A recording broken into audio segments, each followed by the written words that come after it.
Welcome back. You're watching the Sunday afternoon edition of Today here on eNCA. And the big story we are focusing on is the ANC Mpumalanga elective conference, which is wrapping up. And there's been an address from its president, Cyril Ramaphosa. Ramaphosa has called for unity in the organization, saying the party is still strong despite the challenges being faced. However, one of the burning questions on people's minds is whether the step-aside rule is being applied. And that's after the murder-accused Mandla Msibi has been elected as ANC Mpumalanga treasurer. Let's bring in political analyst Ongama Mtimka to help us understand what we've seen transpire in the last few days. So, Ongama, the ANC Mpumalanga conference is being hailed as a success story in terms of the tradition of holding conferences in the ANC. The ANC president says it was a demonstration of the effectiveness of the organizational systems rejig that was done, the membership system, in that there was no manipulation. Well, at least as far as they can tell, there's been no fighting, no festival of chairs, but rather a festival of ideas and contestation. Does it appear to you that it's setting a new tone in terms of how these conferences are held? Well, I guess, good afternoon to you, Tulas, and your viewers. I guess there was always going to be, guinea pig provinces where these changes in terms of the organization of conferences in the party is tested. So it's good that they're at least getting some feedback in terms of whether or not that is working. I don't know whether the planned court case, which was, which the party was able to continue with the conference, based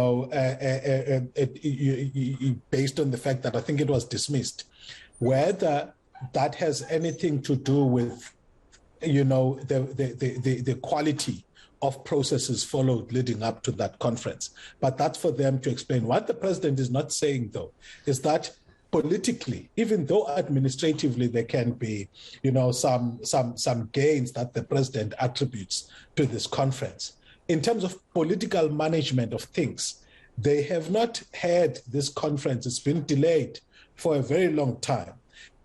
And that also, is something that needs to be factored in. The outcome itself, I think this is quite interesting in the sense that, one, it's departing from the strongman politics or alleged strongman politics of David Mabuza.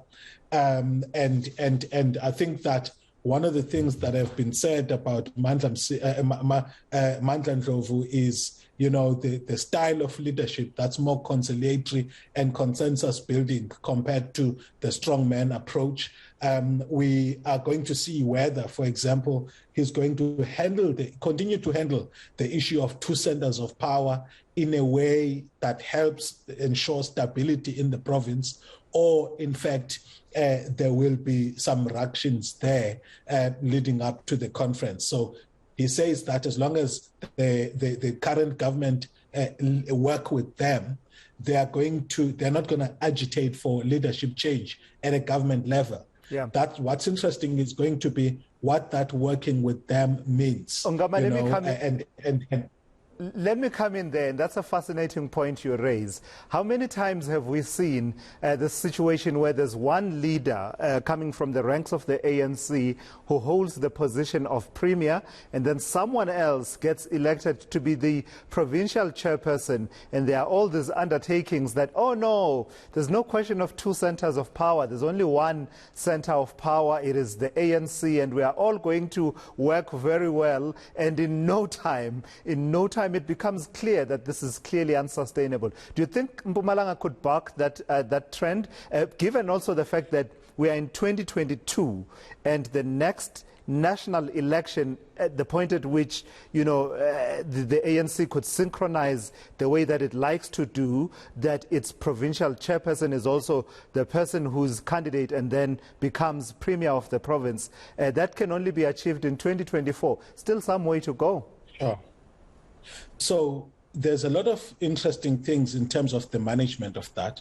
We know that in the Eastern Cape, for example, that was managed well, both as a function of the relationships, but also in the intervention of the national structures, where the agitations for that change in leadership were kind of, managed.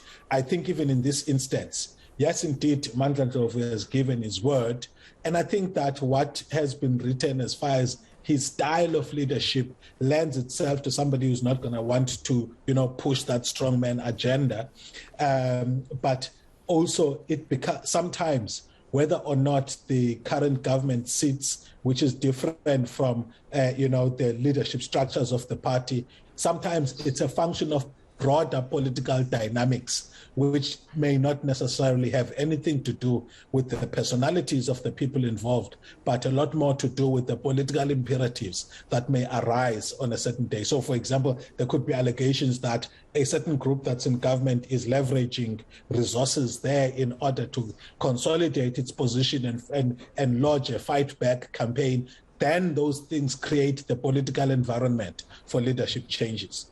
Yeah, let's reflect on the speech, the closing speech by the ANC President Cyril Ramaphosa. It sounded to me like a man who is stamping his authority, particularly this talk around discipline, that we must be resolute on issues of discipline. You and I know that not everything that seems to be so straightforward is always straightforward in the ANC. Even the strengthening of its National Disciplinary Committee was hotly contested, whether to expand it to include people who don't serve in the NEC, etc., etc. And also then, trying to navigate carefully the issue of the step-aside policy, given that the delegates there in Mpumalanga decided to elect Mandla Msibi to be the provincial treasurer. But also I was actually quite interested in his assessment, and the ANC and Cyril Ramaphosa never really fail when it comes to assessment, do they? The assessment that says the burning down of the building of the ANC in Mpumalanga last month is symbolic and metaphoric of the state of the ANC as a whole. The house is on fire. But the question is the fire brigade, as the song usually says, called the fire brigade, things are burning. Is the fire brigade on the ground, and are they rolling out their hoses, getting ready to put out this fire? What did you make of the entirety of the address? So I agree with you, Tulas, there, especially under the administration of President Cyril Ramaphosa. Admission of guilt, admission of wrongdoing, or admission of things that are not going according to plan, has become a signature stance of the ANC in many instances.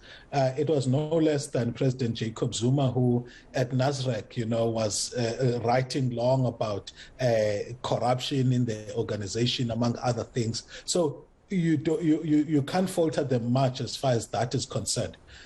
It's almost as though the same recognition fails when it comes to acknowledging the drivers for things to fall apart, and therefore the necessary leadership and changes that are necessary in order to make sure that things don't continue to fall apart. So, for example, I think that to talk about the need for discipline and organizational renewal, in the same conference that somebody who has been asked to step aside was allowed to run for office, is, for me, talking left and acting right.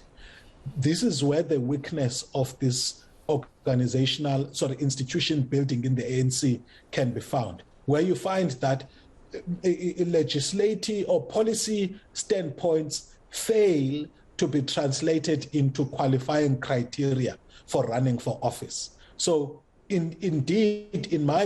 elsewhere, if the party was serious about not bringing the organization into disrepute and issues of discipline, among other things, it would take those principles and create criteria for leadership selection, which, when a name is nominated, there's a vetting process that takes place against the values, not just legalities, but the values of the party, and then only a name gets to be accepted for nomination.